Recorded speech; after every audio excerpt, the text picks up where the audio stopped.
স্বাগত ডিবিসি সংবাদে আপনাদের সাথে আছি অর্ঘমিত্র তরফদার। এবার জানাবো খবরের বিস্তারিত।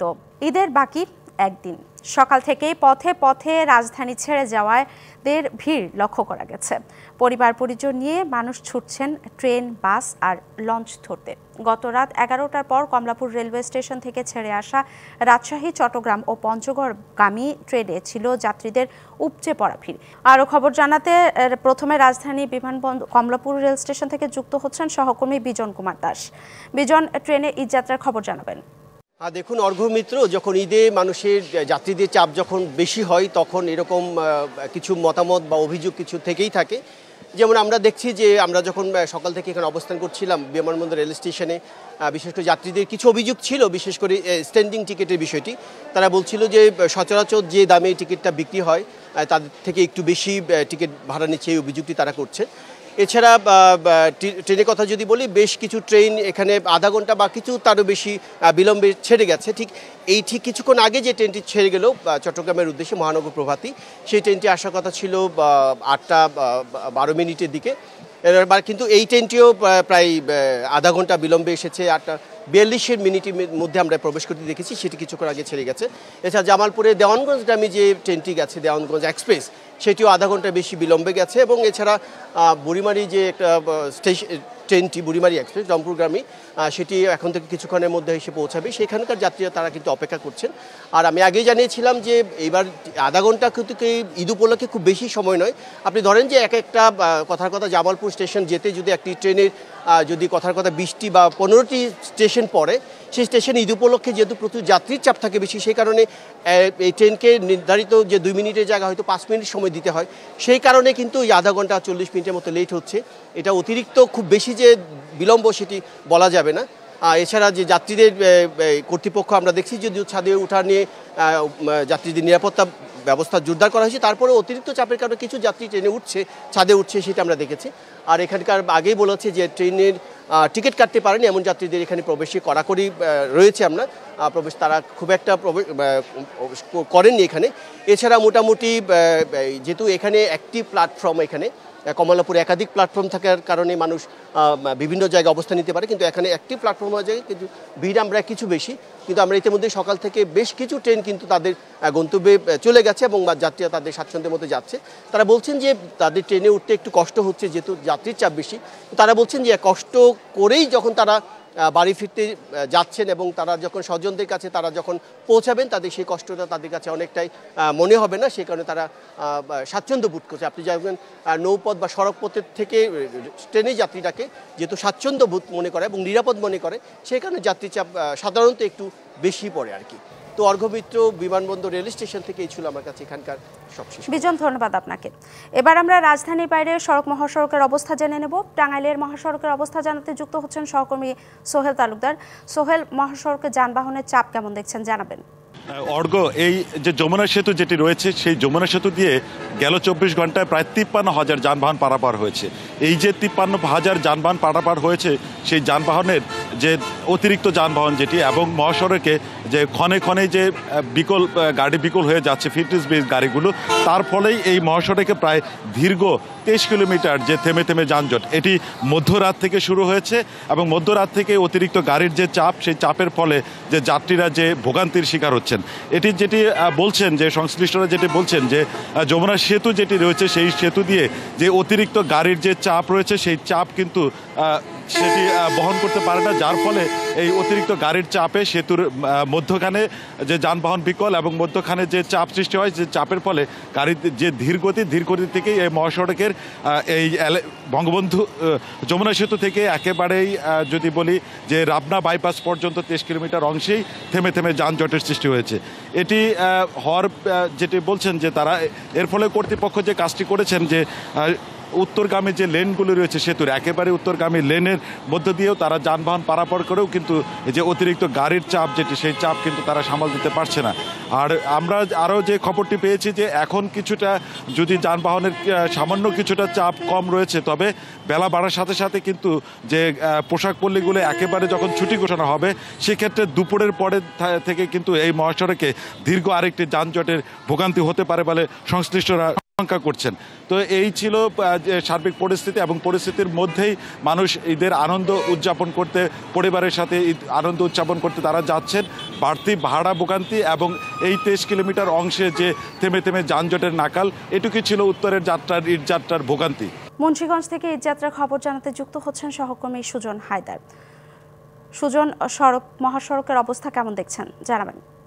আসলে আপনি জানেন যে গতকালই কিন্তু শেষ কর্মদিবস ছিল, এবং শেষ কর্মদিবসে ঈদের ছুটি শুরু হয়ে যাওয়ার পর থেকে গতকাল রাত থেকেই কিন্তু ঢাকা মাওয়া এক্সপ্রেসওয়েতে আসলে যানবাহনের চাপ বেড়ে যায়, এবং আমরা যতটুকু জানতে পেরেছি সন্ধ্যার পরপর থেকেই কিন্তু এই মহাসড়কটিতে ঘরমুখ মানুষ যাত্রা শুরু করে। আপনি জানেন যে দক্ষিণবঙ্গের প্রবেশ পথ হিসেবে খ্যাত এই ঢাকা মাওয়া এক্সপ্রেসওয়ে দিয়ে দক্ষিণবঙ্গের 21 জেলার মানুষ কিন্তু যাতায়াত করে থাকে, এবং পদ্মা সেতুর কল্যাণে কিন্তু এই পথের ঈদযাত্রা বরাবরই নির্বিঘ্ন। পদ্মা সেতু চালু হওয়ার পর থেকে আমরা দেখেছি যে দক্ষিণবঙ্গের মানুষের যে দুর্ভোগ ছিল প্রমত্তা পদ্মা পাড়ি দেওয়ার, সেই দুর্ভোগ কিন্তু অনেকটাই সহনীয় পর্যায়ে চলে এসেছে, এবং পদ্মা সেতুর কল্যাণে কিন্তু মানুষ নির্বিঘ্নে প্রতি বছরই ঈদযাত্রা করতে পারছে, এবং এবারও কিন্তু তার ব্যতিক্রম নয়। আমরা দেখতে পেয়েছি যে সকাল থেকে কিন্তু আসলে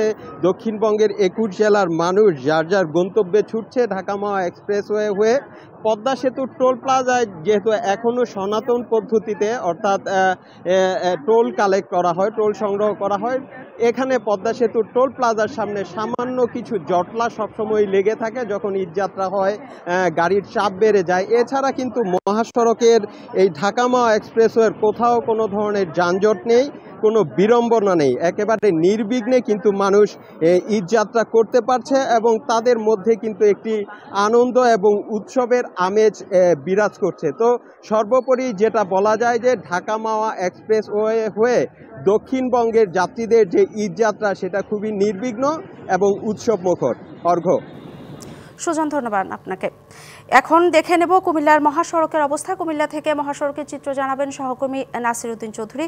নাসির, ঈদের আগে আপনার এখানে মহাসড়কের চাপ কেমন দেখছেন? ঢাকা চট্টগ্রাম মহাসড়কের কুমিল্লা অংশে যে কয়েকটি হটস্পট আছে তার মধ্যে আমি আছি এখন নিমসার বাজার এলাকায়। আমরা সকাল থেকে দেখছি যানবাহনের চাপ আছে, কিন্তু কোথাও এখন কুমিল্লা অংশের কোথাও যানজট নেই। তবে রাতে কুমিল্লার দাউদকান্দির হাসানপুরে একটি ট্রাক উল্টে সেখানে যানজটের সৃষ্টি হয়েছিল। তবে পুলিশ দাবি করেছেন সেখানে যানজট সৃষ্টি হয়নি, তবে ধীর গতিতে যানবাহন চলাচল করেছে। তবে রাতভর যানজট ছিল তো কুমিল্লার দাউদকান্দি, গরিপুর এলাকা এবং টোল প্লাজা এলাকায়। সকাল থেকে কিন্তু মহাসড়কের 113 কিলোমিটার অংশে কোথাও কোনো যানজটের সৃষ্টি হয়নি। তবে যানজটের যেই আশঙ্কা, সেই আশঙ্কা যাত্রীদের সাথে আমরা কথা বলেছি এবং চালকদের সাথে কথা বলেছি, এখনও যানজটের আশঙ্কা রয়েছে। তবে সকালবেলা থেকেই একেবারেই যানবাহনের চলাচল কোথাও ধীরগতি, কোথাও নির্বিঘ্নে চলছে। কিন্তু এই অবস্থায় স্থানীয় প্রশাসনের সাথে আমরা কথা বলেছি। স্থানীয় প্রশাসন বলেছেন যে আজকে ঈদের যে ছুটি শুরু হয়ে গেছে, সেই শুরুর কারণে যানবাহনের চাপ বাড়ার কারণে তাদের কিছুটা যানজটের সৃষ্টি হতে পারে। তবে তারা চাচ্ছে যে কোথাও যেন যানজট সৃষ্টি না হয়, তারা এজন্য সড়কে বিভিন্ন স্পটে তারা দায়িত্ব পালন করছেন যানজট নিরসনে। তবে আমরা সরজমিনে ঘুরে যেটি দেখেছি, মহাসড়কের বিভিন্ন অংশে 3 চাকার যানবাহন এবং ছোট ছোট যানবাহনের কারণেই এবং যাত্রী উঠানামার কারণে যানজটের সৃষ্টি হচ্ছে। তবে সকালবেলা থেকেই আমরা সেনাবাহিনী এবং স্কাউট ছাড়া পুলিশের কোনো সদস্যকে যানজট নিরসনে কাজ করতে দেখিনি। তবে প্রশাসনের দাবি তারা কাজ করছে এবং যানজট মুক্তভাবেই যেন মানুষ তাদের গন্তব্যে পৌঁছতে পারে সেই বিষয়ে তারা কাজ করছেন। তো অর্ঘ্য, এই ছিল কুমিল্লা থেকে আমার কাছে ঢাকা চট্টগ্রাম মহাসড়ক কুমিল্লা অংশের খবর। নাসির, ধন্যবাদ আপনাকে। সকাল থেকে ক্রেতা ও ব্যাপারীদের পদচারণায় জমজমাট রাজধানীর খিলক্ষেতের কোরবানির পশুর হাট। তবে মফস্বল থেকে শহরে এনে গরু বিক্রি করতে এসে হতাশায় ফার্মের ক্ষুদ্র ব্যবসায়ীরা। আরও বিস্তারিত জানাতে সেখান থেকে সরাসরি যুক্ত হচ্ছেন সহকর্মী হাসিব পান্থ। হাসিব, সরকারি ছুটি শুরু হয়েছে, কোরবানির পশুর হাটের বেচাকেনা কেমন দেখছেন? ধন্যবাদ অর্ঘ্য। আমি এই মুহূর্তে অবস্থান করছি খিলক্ষেত পশুর হাট যেটি, সেখানে আমরা সকাল থেকেই দেখছিলাম আসলে ক্রেতা মোটামুটি এসেছে এবং বিক্রেতা যারা আছে তারাও আছে। তবে ক্রেতা এবং বিক্রেতাদের কথা যদি বলি, তবে বিক্রেতারা যারা রয়েছেন এখানে বিক্রি করতে এসেছেন অধিকাংশই কিন্তু ঢাকার বাইরের বিভিন্ন জেলা থেকে এসেছেন। তাদের হতাশার গল্পগুলো কিন্তু আমরা শুনছিলাম। আমি যদি একটু দেখাই আপনার, এই পাশে যে গরুগুলো রয়েছে এগুলো এসেছে টাঙ্গাইল থেকে, পাশাপাশি জামালপুর, শেরপুর, নেত্রকোনা বিভিন্ন জেলা থেকে এই গরুগুলো এসেছে এবং একটি পর্যায়ে আমরা যখন এসেছি তখন বেশ ভালো জমজমাট ছিল। এখনও কিন্তু আসলে মানুষ আসছে, যতটা বেলা গড়াচ্ছে ততই কিন্তু আসলে আরও লোকজন আসছে। এবং এছাড়াও আমরা রাস্তার পাশে যেহেতু এবং সড়কের পাশে হওয়াতে কিন্তু অনেক মানুষ না কিনলেও এসে দেখে যাচ্ছে। তবে আমরা একটু কথা বলার চেষ্টা করব একজন ক্ষুদ্র ব্যবসায়ীর সঙ্গে, যিনি টাঙ্গাইল থেকে এসেছেন। আসলে আপনারা কেমন বেচা বিক্রি হচ্ছে এবং কবে এসেছেন? ধন্যবাদ আপনাকে। আমরা গত কালকে 10টার সময় এই হাটে এসেছি এবং এ পর্যন্ত যতটুকু ক্রেতার আভাস দেখতেছি আসলে ততটা ভালো পাচ্ছি না। 15টা গরু নিয়ে এসেছি, টোটালি 2টা গরু কেবলমাত্র বিক্রি করছি, দিন আছে সামনে একটা। আর যেটাও আসলে দুঃখজনক যে গরুগুলা এমনভাবে এসে দাম বলে যেটা আসলে আমাদের যে কেনার যে চালান সেটাও আমরা পাচ্ছি না। মানে পাইলা যে কেনার দামটা পড়ছে গরুর প্রস্তুত করতে গিয়ে, সে দামটাও আমরা প্রকৃতপক্ষে পাচ্ছি না। কথা বলছিলাম একজন খামারির সঙ্গে, যিনি টাঙ্গাইল থেকে এসেছিলেন। আমরা একটু কথা বলবো। কতগুলো গরু নিয়ে এসেছেন? আমি 14টা নিয়েছি, বিক্রি হয়েছে আমার 6টা। লসে বেচছি। মানুষের বর্তমানে যে বাজারে, এই বাজারে তো আমার যে খরচ ওই হিসেবে পোষায় না। সব মিলিয়ে আসলে খিলক্ষেতে প্রতি বছরের মতো এবারও কিন্তু উঠেছে কোরবানির পশু। তবে অন্যবার যেমন বেচা বিক্রি হয় এবছর তেমনটা বেচা বিক্রি হচ্ছে না বলছে যারা গরু নিয়ে এসেছেন তারা। সর্বশেষ জানাচ্ছিলাম খিলক্ষেত থেকে অর্ঘ। হাসিব পান্ত, ধন্যবাদ আপনাকে। ঢাকার ট্যানারি মালিকদের কাছে পড়ে আছে কোটি কোটি টাকা বকেয়া।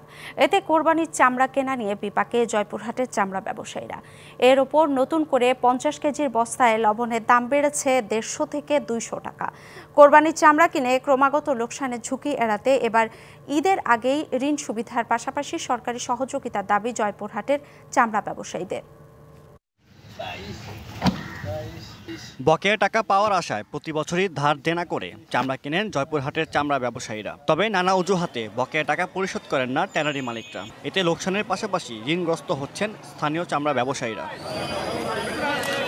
কোরবানির ঈদে জয়পুরহাটের আড়তগুলো থেকে প্রতি বছর প্রায় 100 কোটি টাকার চামড়া ঢাকায় সরবরাহ হয়, কিন্তু তহবিল হারিয়ে চলতি বছর জেলার চামড়ার আড়তগুলোতে নেই প্রস্তুতি। লবণ ও শ্রমিকের দাম বেশি হওয়ায় চামড়া কেনার পর ন্যায্য দামও পাচ্ছেন না মহাজনদের কাছে। ফলে ক্রমাগত লোকসানের শঙ্কায় এবারে ঈদে চামড়া কেনার সিদ্ধান্ত নিতে পারছেন না তারা। পাশাপাশি ট্যানারি মালিকদের প্রায় 35 কোটি টাকার চামড়া বাকি দিয়ে নিঃস্ব হয়েছেন অনেকে। এই অবস্থায় চামড়া শিল্পকে বাঁচাতে সরকারের সরাসরি হস্তক্ষেপ চেয়েছেন জেলার চামড়া ব্যবসায়ীরা। মানুষের কাছে ধার দেনা করে সুদের উপর টাকা নিয়ে আমরা ব্যবসা করি। ট্যানারি মালিকের ঘরের কাছে বহু টাকা পরে পাবো আমরা। লবণের দাম বাড়ে গেছে, সরকার চামড়া রেট বাড়াইছে, কিন্তু ট্যানারি আলাদা বেশি দামে কিনে না। সরকার যে রেট দিয়েছেন ওই রেটে ট্যানারি আলাদা রাজি না। মালিকদের পাশাপাশি মানবেতর জীবনযাপন করছেন শ্রমিকরাও। শিল্পপতির কাছে দিয়েও টাকা টুকা পাচ্ছে না, আমার কর্মচারীও খুব কষ্টের ভিতরে আছে। আর এখন কাজে সংসার চলা আমার ঘরে খুব কঠিন হয়। দুর্দিন লাঘবে সরকারি সহযোগিতার দাবি জেলার ব্যবসায়ী গ্রুপের। প্রত্যেক ব্যবসায়ীকের অবস্থা অনেক করুণ, পুঁজি নেই কারো। গভর্নমেন্ট চামড়ার দাম দিয়েছে, আসলে তারা তো কখনোই নির্ধারিত দামে চামড়া ক্রয় করে না, লাস্টে আমাদের ভোগান্তি হতে হয়। সকল প্রতিকূলতা ও হতাশা দূর করতে দ্রুত উদ্যোগ নেবে সরকার, এমন প্রত্যাশা ব্যবসায়ীদের। DBC news desk. পবিত্র হজ আজ লাখো মুসলিমের সমবেত কণ্ঠে আরাফাত ময়দানে আজ ধ্বনিত হবে লাব্বাইক আল্লাহুম্মা লাব্বাইক। ফজরের নামাজ আদায় করে আরাফাতের ময়দানে যাবেন হজযাত্রীরা। এদিন সূর্যোদয় থেকে সূর্যাস্ত পর্যন্ত আরাফাতের ময়দানে অবস্থান করবেন বিশ্ব থেকে জড়ো হওয়া মুসলমানরা। একসঙ্গে জোহর ও আসরের নামাজ আদায় করবেন হজ প্রত্যাশীরা। সেখানে আরাফাতের ময়দানে মসজিদে নামিরাতে হজের খুতবা দেবেন মক্কার গ্র্যান্ড মসজিদের ইমাম শেখ মাহের আল মুয়াইকলি। শুক্রবারে পশু কোরবানির পর ইহরাম ছাড়বেন এবং জামারায় পাথর নিক্ষেপ সহ অন্যান্য আনুষ্ঠানিকতা সম্পন্ন করবেন। হজ শুরুর প্রথম দিন থেকে এখন পর্যন্ত রোদের তীব্রতা না থাকায় ক্লান্তিহীনভাবে চলছে হজযাত্রা। হজ পালন করতে মক্কায় অবস্থান করছেন বাংলাদেশের ধর্ম উপদেষ্টা আফম খালিদ হোসেন। এবারের হজ সুশৃঙ্খলভাবে সম্পন্ন হবে বলে আশা করছেন ধর্ম উপদেষ্টা। এই পর্যন্ত ৮৭,১০০ জন হাজি মিনায় অবস্থান করছে। ধর্ম মন্ত্রণালয়, বাংলাদেশ সরকার, সৌদি সরকারের সহযোগিতায় ৬টা পয়েন্টে আমাদের ১২০ জন কর্মী হাজিদের সেবায় নিয়োজিত থাকবেন এবং ৩ শিফট করে তারা দায়িত্ব পালন করছেন। ঈদের লম্বা ছুটিতে বাড়ি ফিরছেন মানুষ। উত্তরাঞ্চলের মানুষের ঈদযাত্রার খবর জানাতে রাজধানী মহাখালী বাস টার্মিনালে আছেন সহকর্মী রেদওয়ানুল হক। সরাসরি চলে যাচ্ছি তার কাছে। রেদওয়ানুল, কি খবর আছে আপনার কাছে জানাবেন? ধন্যবাদ অর্ঘ। আমরা এখন রাজধানীর মহাখালীর বাস টার্মিনালে আছি। আমরা দেখতে পাচ্ছি যে ঈদে বাড়ি যাওয়ার জন্য এখানে সাধারণত উত্তরাঞ্চলের যে মানুষরা আছেন তারা এখান থেকে এই বাস টার্মিনাল থেকে তারা বাড়ি ফেরেন, কিন্তু এখানের যে অবস্থা আমরা দেখতে পাচ্ছি যে অনেক মানুষ সকাল থেকে লাইনে দাঁড়িয়ে আছেন, কিন্তু আসলে তারা টিকিট পাচ্ছেন না। বাসের খুব সংকট। আমরা এখানে যারা আছেন তাদের সঙ্গে কথা বলেছি। তারা আমাদেরকে যেমনটি বলেছেন যে তারা সকালে এসেছেন কিন্তু আসলে টিকিট দিতে পারছেন না তারা, কারণ যেই গাড়িগুলো নিয়ে গেছে যাত্রী সেই গাড়িগুলো ফেরত আসেনি। ফেরত না আসার কারণে কিন্তু তারা টিকিট বিক্রি করতে পারছেন না। যে সমস্ত টিকিট ইতিমধ্যে বিক্রি করা হয়েছে সেই যাত্রীরাও কিন্তু এখনও যেতে পারছেন না, তাই নতুন করে কোনো টিকিট দেওয়া হচ্ছে না। আমরা এখানে দাঁড়িয়ে অপেক্ষমান দু একজনের সঙ্গে কথা বলতে চাচ্ছি। আপনি কোথা থেকে এসেছেন? আমি এয়ারপোর্ট থেকে ৬টা বাজে আসছি। ৮টা থেকে টিকিট বিক্রি বন্ধ, এবং ওখানে ভিতরে ব্যালেন্সে টিকিট দিচ্ছে অনেকগুলা এসি গাড়ি। ওরা স্বজন ব্যালেন্সে টিকিট দিচ্ছে। দাম ঠিক রাখলে কী হবে, টিকিট ব্যালেন্স নিয়েছে অনেক। আচ্ছা, আমরা শুনলাম একজনের কথা। আমরা দেখতে পাচ্ছি এখানে কিছু নারীরা বসে আছেন, কিন্তু তারাও একই। আপনি কি টিকিট পেয়েছেন না পাননি? পেয়েছেন। কখন টিকিট পেয়েছেন? ৮:৩০ দিকে। এখনো গাড়ি আসেনি? আচ্ছা, আপনি যেমনটি শুনলেন যে আসলে টিকিট যারা পেয়েছেন তারাও কিন্তু এখন পর্যন্ত যেতে পারছেন না, আবার অনেকেই টিকিট পাননি। কারণ হচ্ছে আমরা কথা বলেছি যে যেই গাড়িগুলো গতকালকে গিয়েছেন সেই গাড়িগুলো এখনও ফেরত আসেনি, এমনটাই বলেছেন। খুব অল্প সময়ের মধ্যে আমরা যে আসলে এই গাড়ি দিতে পারবে তারা, এই ধরনের কোনো নিশ্চয়তাও কিন্তু আমরা এখানে যারা আছেন তাদের কাছ থেকে পাইনি। এই ছিল মহাখালী। রেদওয়ানুল, ধন্যবাদ আপনাকে। গ্যাস সংকটে ভুগছে নারায়ণগঞ্জের শিল্প কারখানাগুলো। শিল্পাঞ্চলে গ্যাসের চাপ কমে যাওয়ায় অনেক কারখানায় উৎপাদন সক্ষমতা অর্ধেকে নেমে এসেছে। এতে ঝুঁকিতে রপ্তানি আয়ের মেরুদণ্ড তৈরি পোশাক শিল্প। অর্ডার থাকলেও ক্রেতাদের সময় মতো পণ্য সরবরাহ করতে পারছেন না। গ্যাস সরবরাহ স্বাভাবিক না হলে বন্ধ হওয়ার আশঙ্কায় অনেক কারখানা। নারায়ণগঞ্জের রূপগঞ্জের বৃহত্তর তৈরি পোশাক কারখানার একটি এনজেড ফেব্রিক্স। কয়েক হাজার শ্রমিক কাজ করে এখানে। তবে গত কয়েক মাসে গ্যাস সংকটে প্রায় বন্ধ কারখানার উৎপাদন। মেশিন বন্ধ রেখে অলস সময় পার করছেন শ্রমিকরা। একই অবস্থা ফকির ফ্যাশন সহ নারায়ণগঞ্জের বেশিরভাগ তৈরি পোশাক কারখানার। গ্যাস না পাওয়ায় কমে গেছে উৎপাদন। প্রায় ৯-১০ হাজার মানুষ কাজ করে। যদি গ্যাস না থাকে আমি জেনারেটর চালাতে পারতেছি না। আমার যদি ওয়ার্ক অর্ডার বাতিল হয়ে যায়, আমার যদি এয়ার ফ্রেট হয়ে যায়, আমি তো কাপড় বিক্রি করেও আমার কোম্পানি সেটাকে পরিশোধ করতে পারবে না। কোম্পানি না পাবে তার সার্ভাইভ করার মতো সুযোগ, আর না পাবে নেক্সট অর্ডারের কোনো সুযোগ। বিকল্প হিসেবে কারখানা মালিকরা সিএনজি ও এলপিজি গ্যাস ব্যবহার করে উৎপাদন চালিয়ে আসছিলেন। তবে গত মাসে ভোলা থেকে সিলিন্ডারে অন্য জেলায় গ্যাস নেওয়া বন্ধে আন্দোলন শুরু হলে সেই উৎসও বন্ধ হয়ে যায়। আমাদের আন্দোলন চলমান রয়েছে, কিন্তু আমরা এই আন্দোলন চলমান থাকাকালীন সত্ত্বেও বেশ কয়েকবার আশ্বাস পেলেও কার্যকরী কোনো পদক্ষেপ পাইনি। আমরা ইন্ট্রাকোর গ্যাস আপাতত আটকিয়ে দিয়েছি। এই দাবি দেওয়া না পূরণ হওয়া পর্যন্ত এই সব বন্ধ থাকবে, এবং আমাদের ভবিষ্যৎ পরিকল্পনা আছে আমরা 450 মেগাওয়াট যে বিদ্যুৎ দিচ্ছি সেটাও বন্ধ করে দিব। দ্রুত এই সমস্যার সমাধান না হলে রপ্তানি বাণিজ্যে ধস নামার আশঙ্কা করছেন সংশ্লিষ্টরা। ছাঁটাই হতে পারে শত শত শ্রমিক। যারা নাকি এটার অথরিটি আছে তারা গভর্নমেন্টের সাথে বসে এটা একটা অ্যামিকেবল সলিউশন করা, যেন আমাদের ইন্ডাস্ট্রিটা ভালো পজিশনের মধ্যে চলে আসে, নাহলে কিন্তু আমাদের লসের পরিমাণ অনেক বেশি দাঁড়িয়ে যাবে। শিল্প প্রতিষ্ঠান টিকিয়ে রাখতে সরকার গ্যাস সরবরাহ স্বাভাবিক রাখবে এমন প্রত্যাশা সংশ্লিষ্টদের। Mehedi Hasan, DBC news desk. Bangla pop rock সঙ্গীতের সম্রাট আজম খানের 14তম মৃত্যুবার্ষিকী আজ। 2011 সালের 5 জুন ক্যান্সারে আক্রান্ত হয়ে মৃত্যুবরণ করেন বীর মুক্তিযোদ্ধা আজম খান।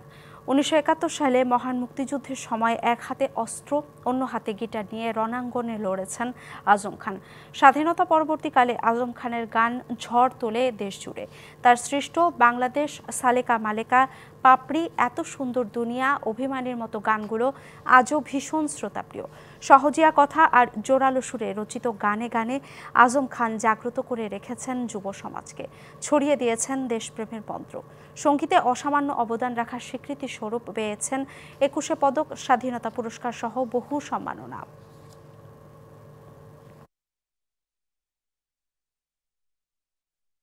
এবার দেখে নেব আজকের জাতীয় দৈনিক পত্রিকাগুলোর প্রধান শিরোনাম। প্রথমে আমরা চলে যাব প্রথম আলোতে। প্রথম আলো শিরোনাম করেছে 5 ব্যাংক মিলে হবে একটি ব্যাংক। ব্যাংক 5টি হলেও ফার্স্ট সিকিউরিটি ইসলামী ব্যাংক, গ্লোবাল ইসলামী ব্যাংক, ইউনিয়ন ব্যাংক, সোশ্যাল ইসলামী ব্যাংক ও এক্সিম ব্যাংক। বাংলাদেশ ব্যাংকের সভার পরে গ্রাহকদের লেনদেনে কোনো সমস্যা হবে না। শীর্ষ পর্যায়ে ব্যতীত অন্য ব্যাংকাররা প্রক্রিয়া শেষ না হওয়া পর্যন্ত চাকরিতে থাকবেন। এরপরে আমরা চলে যাব সমকালে। আজ পবিত্র হজ, ত্যাগের ঈদের অপেক্ষা। ত্যাগের বাণী নিয়ে বছর ঘুরে এসেছে ঈদ, এসেছে মহান আল্লাহর নৈকট্য লাভের উত্তম সময়। এরপরে আমরা চলে যাব যুগান্তরে। শেকড়ের টানে ঢাকা ছাড়ছে মানুষ, ঈদের আনন্দ যাত্রায় মৃদু ভোগান্তি। ঈদের টানা 10 দিনের লম্বা ছুটি, তাই বাস, ট্রেন, লঞ্চ সহ নানা মাধ্যমে বাড়ির টানে ছুটছেন নগরবাসী। গাবতলী, সায়দাবাদ, যাত্রাবাড়ি, মহাখালী সহ বিভিন্ন জায়গায় এবং কমলাপুর রেল স্টেশনেও ঘরমুখো মানুষের উপচে পড়া ভিড় দেখা গেছে। এরপরে আমরা দেখে নেব কালবেলার শিরোনাম।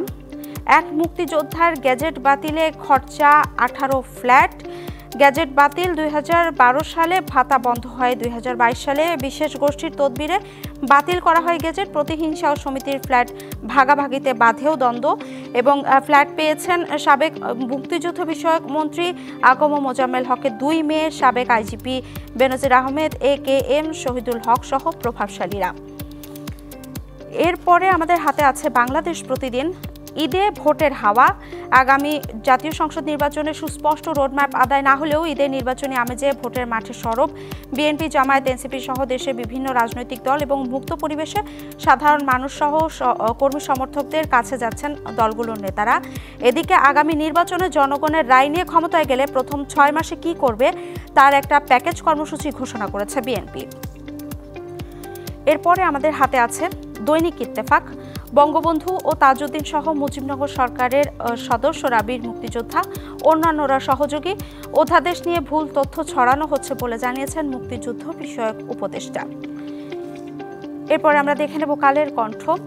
আর্থিক মন্দা, ঈদে নির্বাচনী আমেজ। 24-এর গণ অভ্যুত্থানের পর ভিন্ন পরিস্থিতিতে ঈদুল আজহা, ঈদে শুভেচ্ছার নামে নির্বাচনী প্রচারণা শুরু হয়ে গিয়েছে এবং গতবারের ঈদুল আজহার সময় ব্যাপক আলোচনা ছিল সাদিক এগ্রো ও সাবেক এনবিআর কর্মকর্তা মতিউরের পুত্রের ছাগলকাণ্ড সহ আওয়ামী লীগ সরকারের সংশ্লিষ্ট ব্যক্তিদের নানা দুর্নীতি। এবার সবচেয়ে বেশি আলোচনায় এসেছে রাজনীতি এবং নির্বাচনের বিষয়টি। এরপর আমাদের হাতে আছে বণিক বার্তা। রেমিটেন্সে ভর করে কমলো বিওপির ঘাটতি। রেমিটেন্স ও রফতানি আয়ের ওপর ভর করে কমেছে সরকারের চলতি হিসাবের ঘাটতি। 2023-24 অর্থ বছরের এপ্রিল শেষে চলতি হিসাবে ঘাটতি ছিল $602 কোটি। চলতি অর্থ বছরে একই সময়ে এই ঘাটতি $139 কোটি নেমে এসেছে। এরপরে আমাদের হাতে আছে daily stars. Fund crunch hits Rohingya hard.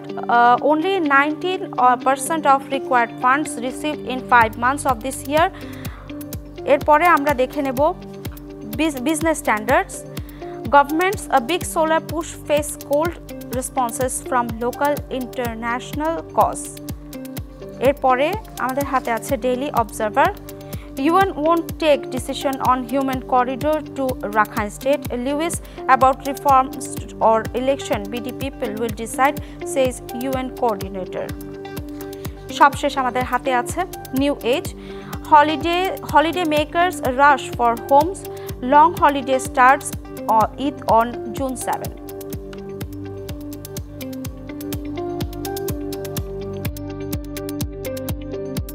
DBC সংবাদে এই ছিল এখনকার মতো। ডিবিসি নিউজের সংবাদগুলো পড়তে ভিজিট করুন dbcnews.tv আর ভিজিট করুন ডিবিসি নিউজের ফেসবুক পেজ এবং ইউটিউব চ্যানেল। ডিবিসির সঙ্গেই থাকুন।